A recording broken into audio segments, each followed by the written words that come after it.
చూడతాం ఇవాళ మనం city Hyderabad central ఉన్న సిటీ కాలేజ్ దగ్గరకు వచ్చినాం.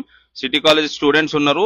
వీళ్ళు ఈ రోజు మన లాల్దరాబాద్ సింహాయిని తల్లికి బోనం చేస్తారు. ఇక్కడ నుంచి తమ్ముడు, మన బోనాల ఫెస్టివల్ సిటీ కాలేజ్ నుంచి అమ్మవారికి ఎప్పటి నుంచి స్టార్ట్ అయింది? నమస్తే అన్న.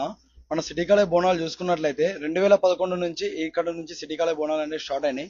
సిటీ కాలేజ్ బోనాలు అనేది ప్రత్యేక తెలంగాణ రాష్ట్ర సాధన కోసం ఇక్కడ ఉన్నటువంటి విద్యార్థులు తీసుకెళ్లడం జరిగిందన్న. ఓకే, మన ఈ ప్రోగ్రామ్ లో ఎంతమంది స్టూడెంట్స్ పాల్గొనబోతారు? ఈ ప్రోగ్రామ్ లో దాదాపుగా మన కాలేజ్ స్ట్రెంత్ తీసుకుంటే 7,000 మెంబర్స్. కానీ ఇక్కడ జరిగేటువంటి ఈ ఉత్సవం ఎలా ఉంటాయంటే ఈ యొక్క భాగ్యనగరంలో ఎక్కడ కూడా జరిగినటువంటి విధంగా ఇక్కడ జరుపుతాం. సో కాబట్టి చాలా ప్లేస్ లో నుంచి చాలా స్టూడెంట్స్ కూడా ఇక్కడ గ్యాదర్ అవుతారు. సుమారుగా 10,000 మంది స్టూడెంట్స్ ఇక్కడ గ్యాదర్ అవుతారు అన్న. ఓకే, మీ ఒక్క కాలేజే కాకుండా సిటీలో ఉన్న ప్రతి ఒక్క కాలేజ్ నుంచి స్టూడెంట్ మీ ఫెస్టివల్ లో జాయిన్ అవుతారు.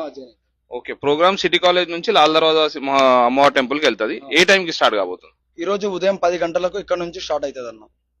చూసారా, ఈ రోజు 10 గంటలకు మన సిటీ కాలేజ్ నుంచి బోనాలు లాల్ దర్వాజా సింహాయిని తల్లికి వెళ్తున్నాయి. మీరు సిటీలో ఏ కార్నర్ ఉన్నా ఈ రోజు తప్పకుండా రండి. మన కాలేజ్ తమ్ముళ్ళెంబడి మీరు కూడా పాల్గొనండి.